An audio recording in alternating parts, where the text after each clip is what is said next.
I grew up thinking disrespect was just part of family life. My dad was the kind of man who could make a whole room freeze with just one glance. He trained me from a young age to report on my mom, every mistake, every slip-up. If I didn't, he'd make sure I understood the consequences. I was 5 when my mom accidentally burned my grilled cheese sandwich. I cried instinctively. It was my favorite meal. My mom immediately tried to quiet me, but the sound of my dad's footsteps coming down the stairs made her go pale. She whispered for me to go to my room. I did, but I heard everything through the door. He yelled at her like she was the worst failure he'd ever met, berating her for not even being able to make food for her child. Then came the sound. I ran back out, heart racing, and found her on the floor. I kneeled beside her, hugging her tightly, and my dad sneered. I was too young to understand what was happening, but I knew it wasn't right. Over time, he made me into his personal informant. If my mom left the house a mess, was late picking me up, spent too long on the phone, I had to report it. He said it was to make her better. It became my daily role. My mom would sometimes beg me to report to him, fearing what would happen if I didn't. I thought this was normal. It wasn't until I went to a friend's house and his mom slightly burned a burger bun that I realized something was different. I tensed, waiting for yelling or a slap. Instead, his dad just laughed and joked. I left that house more confused than I'd ever been. Coming home from that visit, I found my mom crying on the kitchen floor. My dad was asleep upstairs. I helped her, whispered that I loved her, and for a moment she just held on to me, silently crying. The next day, I went to the police. I blurted out everything. A social worker promised to visit our house that night. I was told there'd be emergency housing for my mom and me if needed. When she came, my mom answered the door, bruises and all. But my dad, as always, was one step ahead. He told her it was all a misunderstanding, that she'd been in a car accident, that I had issues with lying. The social worker left, apologizing for the trouble. As I tried to escape upstairs, my dad grabbed me. I'll never repeat the things he said, but I'll never forget waking up in my room the next morning, everything aching, my mom quietly cleaning my wounds. We never spoke of it again. Back to the old game. My dad tightened the rules. I had to report every mistake or face consequences. My mom and I were both terrified of him and of what would happen if we didn't follow his rules. One day at school, I broke down in the bathroom. That's when I met Hugo. He didn't ask a lot of questions. He just sat with me. Over the next few weeks, we became friends. When he saw the bruises, he didn't push, just offered kindness, an extra sandwich, a rock he found, small things that meant everything. Eventually, I told him a bit, just that my dad got angry. He said his cousin had been through something similar and got help. It gave me hope. For the first time, I thought maybe I could get out. I started lying to stay later at school, telling my dad I had study groups. He bought it because my grades improved, but I was always afraid. He'd show up randomly at school, questioning me about who I spoke to, demanding every detail. One afternoon, Hugo invited me to his house. I panicked. I hadn't been to a friend's since Jacob's house. When I saw that burnt bun and realized my life was different, I declined. My dad would know, and I was right to be afraid. The next night, he asked about my day in chilling detail, even mentioned Hugo. Apparently, my mom had told him. "Invite him over sometime," he said with a smile that made my stomach turn. Eventually, he made good on that threat. Said he ran into Hugo's dad. Small town, after all. "They're coming for dinner this weekend," he told me casually. I panicked. I tried to warn Hugo. "Don't come," I begged, but it was too late. His parents were excited. They thought it was a normal get-together. They had no idea. Dinner was a nightmare. My dad was charming, attentive, funny. My mom wore long sleeves. I sat stiffly, barely touching my food. Hugo tried to steer the conversation toward his mom's work as a nurse and the abuse cases she'd seen. My dad masterfully redirected the topic, laughing warmly, then shooting me a glance that sent a chill through my spine. Later, in my room, Hugo whispered, "Your dad seems nice. Are you sure?" I wanted to scream. "Yes, I'm sure," I hissed. "He's fooling you just like he fools everyone else." After they left, my dad closed the door behind them and smirked. "Nice family. Though Hugo has quite the imagination, doesn't he?" He said Hugo had been telling stories and that I wasn't to see him anymore. Upstairs, I heard him tell my mom that if she let me near Hugo again, there'd be consequences. She just agreed. At school the next day, Hugo confronted me. His parents thought I was making it all up. I tried to explain that my dad always won people over, that they wouldn't believe me, and sadly, I was right. Over the next few weeks, my dad went into overdrive, making sure Hugo was erased from my life. He told the school counselor that Hugo was a bad influence and requested we be placed in separate classes. He told Hugo's parents I had behavioral issues and a history of lying. He even suggested I might need therapy. Slowly but surely, Hugo was pulled away from me, my only friend, the only person who had tried to help. The final blow came when Hugo's parents found texts texts I'd sent describing. Instead of believing them, they banned Hugo from seeing me altogether. Hugo stopped talking to me at school. I'd see him from across the cafeteria, laughing with other kids, and I'd feel like I was on the outside of a life I couldn't reach. My dad, satisfied that he had destroyed any lifeline I had, began to relax at home. He smiled more, but it wasn't warmth. It was smugness. He had won. My mom retreated further into herself. She did everything perfectly, terrified of making a mistake. Sometimes she looked at me like she wanted to say something but couldn't. Other times, she looked at me with frustration, as if blaming me for making things worse. One night, I overheard my dad through their bedroom door. "The boy's turning out just like you," he said, his voice laced with contempt. "Weak, pathetic." My dad, cheerful as ever, buttered his toast. "She got that because you haven't been keeping up with your reporting," he said matter-of-factly. "Is that what you want? For her to suffer because you're lazy?" That's when I knew I needed to do something. If adults weren't going to help, I would help myself. I began keeping a secret journal. I documented everything: dates, times, what my dad said and did. I hid it beneath a loose floorboard in my closet. Every entry was a defiant little act, my truth finally recorded. But one day, I left it out. I don't even remember why. When I returned from the bathroom, my dad was sitting on my bed, flipping through it. "Interesting stories," he said, voice cool. "Quite the imagination you have." I froze, helpless. He began tearing the journal apart, page by page. "Did you really think this would help?" he asked, scattering the torn pieces like confetti. "Who would believe you over me? I'm a respected businessman. You're just a kid who lies." He walked toward me until my back hit the wall. "If I ever find something like this again, what happens to your mother will be your fault. Understand?" I nodded, sobbing. After he left, I gathered the shredded remains of my only hope. But something inside me had changed. I couldn't stop. I wouldn't. So I found another way. I went to Hugo, desperate. I asked to borrow his phone. The old one his parents didn't check anymore. He gave it to me without hesitation. That night, I began documenting everything digitally. I recorded my dad's outbursts through the walls. I stashed the phone in hidden spots, behind books, inside cereal boxes, taped under the table. I collected video of him making me list my mom's mistakes while she cried in the corner. I even captured his lectures about how a real man controls his family through total surveillance. For 2 weeks, I built a case. I pretended to be compliant, even more helpful than usual, so he wouldn't suspect anything. Each act of obedience was a smokescreen. But just as things were falling into place, he noticed me talking to Hugo at school. That night, he told Hugo's parents that Hugo had stolen money from our house. A complete lie. They believed him again. Hugo was grounded, phone privileges revoked. I lost the only person who knew what was happening. Still, I had the phone and all the evidence. I just needed someone to trust. I remembered a teacher, Mrs. Kayla, who once asked about a bruise on my arm. I'd lied, of course, but she seemed to genuinely care. One afternoon, I approached her after class. "Can I talk to you?" I asked, barely able to get the words out. She cleared a space at her desk. "Of course, sweetheart. What's going on?" I showed her the photos, played her some recordings. Her face went pale. "How long has this been happening?" she whispered. "As long as I can remember."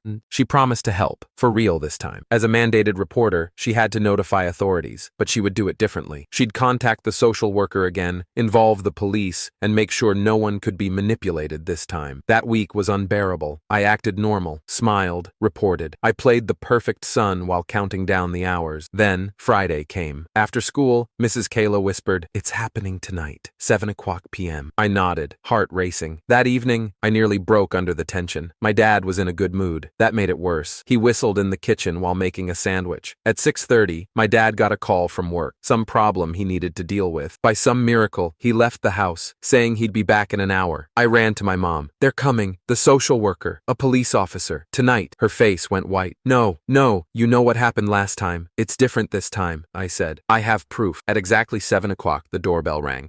I opened the door, my hands trembling. Miss Deborah, the same social worker from before, stood on the porch. This time, she wasn't alone. A police officer, Officer Drew, stood beside her, along with a woman named Salam, who introduced herself as a child advocate. Behind them, parked across the street, I saw Mrs. Kayla in her car, watching, giving me a small, reassuring nod. "Hello again," Miss Deborah said gently. "May we come in?" I stepped aside. My mom appeared behind me, frozen in place. Miss Deborah immediately noticed everything. "Mrs. Johnson, we need to talk." We sat in the living room while I showed them the phone, the pictures, the recordings. Each new piece of evidence was like a weight lifting from my chest. My mom cried silently the entire time. Officer Drew took notes. Salem sat beside me, placing a comforting hand on my shoulder now and then. "Why didn't you tell me the truth truth last time?" Miss Deborah asked my mom. She stared at her hands. "He said they'd take my son away, that no one would believe me." Her voice cracked. "And he was right. You didn't. I made a mistake," Miss Deborah said, visibly shaken. "But we're here now. We're not leaving until you're both safe." Then we heard it. Tires on the driveway. A car door slamming. My dad was back early. My blood turned to ice. "He's home." Officer Drew stood, positioning himself between us and the door. "Stay calm. Let me handle this." My dad walked in, stopping cold when he saw the strangers in his living room. For a split second he was confused. Then he saw me, and his eyes went cold. "What's this?" he said, deceptively calm. He turned to my mom. "What did you do?" Before she could answer, Officer Drew stepped forward. "Sir, I'm Officer Drew with the county police. We're here investigating reports." My dad's expression flipped. He put on the mask, the one I'd seen so many times. Concerned, rational, confused. "There must be some mistake," he said, voice soothing. "My son has a history of fabricating stories for attention." "I don't have a therapist," I said, voice shaking but firm. "That's another lie." He turned to me, furious. "See what I mean? The boy needs help. We have photographic evidence and audio recordings," Officer Drew said calmly. "Your son has been documenting for weeks." For the first time, I saw fear in my dad's eyes. Real fear. "I want to see this evidence," he said, taking a step forward. "Sir, stay where you are." He didn't. He lunged toward me. "You ungrateful little—" He never finished. Officer Drew moved fast, restraining him. "This is ridiculous. I'm a respected member of the community. Ronald Johnson, you're under arrest," Officer Drew said as he cuffed him. My dad kept yelling all the way out the door that we'd regret this, that he'd be back. But his words didn't matter anymore. He was gone. The house felt different, lighter, like we could finally breathe. Miss Deborah turned to us. "We'll place you in emergency housing tonight. You'll be safe." Counseling, court procedures, protective orders. It was overwhelming, but it was real. We had option. We had help. That night, we packed only essentials and moved into a small, secure apartment. It wasn't much. Plain walls, secondhand furniture, but it was the first place I'd ever lived where I didn't feel fear every second. Over the next few weeks, everything changed. My dad hired a lawyer, tried to paint me as a troubled child, my mom as unstable, but the evidence was too strong. Photos, audio, documentation. The truth didn't need embellishment. Hugo's family finally came around. When they saw the evidence, they were horrified. His dad kept apologizing. His mom, the nurse, had helped document the bruises for our court case. School was weird. Rumors spread. Some kids avoided me. Some wanted to befriend me out of curiosity. I stayed close to Hugo. He had been the only one who believed me when it mattered most. Mrs. Kayla checked on me often, bringing cookies and books. "I'm proud of you," she said once. "What you did took courage." I shrugged. "I just did what I had to. That's what courage is," she said simply. Eventually, the court granted full custody to my mom. A permanent restraining order kept my dad 500 feet away from us. He took a plea deal, served 2 years, likely less with good behavior. It didn't feel like justice, but it was enough for us to start over. My mom started therapy, joined a support group. She stood taller, spoke more confidently, got a job at a bookstore, something she'd never been allowed to do. I started therapy too. It was hard, but it helped. Slowly, I learned to trust peace again. 3 months later, we moved into a small apartment of our own. My mom painted the living room yellow. I picked blue for my room. We got mismatched furniture, hung art that didn't align perfectly. And for once, none of it mattered. It was ours. One night, I found her on the balcony, looking at the stars. "You okay?" I asked. She smiled, really smiled. Not completely, but I'm getting there. She was right. We both were. For the first time in my life, I wasn't afraid to come home.